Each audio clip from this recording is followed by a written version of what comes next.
Well, the Pentagon spends more on war than the yearly tax income of all 50 U.S. states, according to one new study. Let's get more with RT's Christine Frazao, who's in our Washington studio. Hi, Christine. Is America becoming a war state? Well, according to some, it is. Now, let's put this into a little bit of context here, Kelly. Across the board over the last 3 years, with the state of the economy here in the United States, we have seen cuts in just about everything. Education, healthcare, certainly at city, county, and state levels. Cuts, cuts, cuts. But there is one place where we have not cut, and that is the money that this country spends to defend itself. Now, we have a guest today, reporter Sherwood Ross. He joins us from Miami, and he refers to this country as the warfare state. Mr. Ross, talk to me a little bit about what you mean when you say that. Well, I mean that the United States today, through the Pentagon, is spending more for war than all the 50 state governments of the United States spend for the health, education, and welfare of the American people. That military budget has grown colossally to about $800 billion. It's gone up 4% under President Obama. American people who voted for peace are finding that we have a greater war economy than ever before.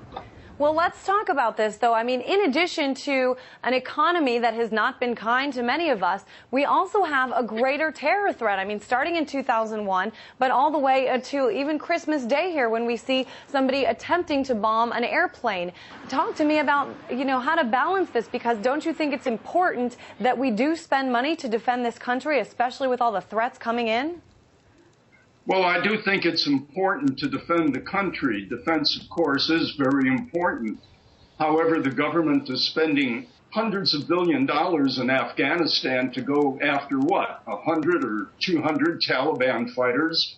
It doesn't make any sense. The idea of the Pentagon and the military-industrial complex is not necessarily to win a war, but to wage continuous wars to keep these inflated Pentagon budgets sky high, and that's what they are succeeding in doing. Well, one of the tricky parts of this, of course, is that we as normal citizens don't have all the information that, people at higher levels have. Military officials, the president, they know a lot more than we do about what they should be spending money on. Talk to me about that. Well, and they lie a lot more, too.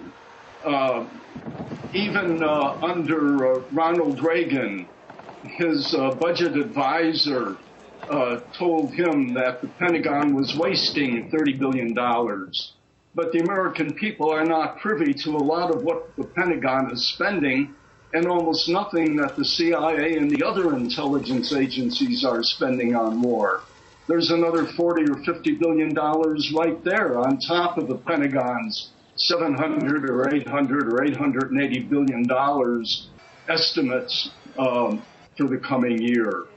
The American people need to know the facts. Talk to me, Mr. Ross, about how you think this should play out. You've said that you think it's important that this country does spend money on defense, but you also contrast it with the amount of money, the low amount of money, I guess, that's being spent on other things, education, the peace process. What do you think should be sort of the hierarchy in the way that this country divvies up the money? Well, I think that the United States should be spending more on the Peace Corps. What we spend on the Peace Corps wouldn't keep the Pentagon elephant in peanuts. It's $375 million a year, as against $800, $900 billion for the Pentagon. I'd like to see those budgets reversed. Well, thank you so much.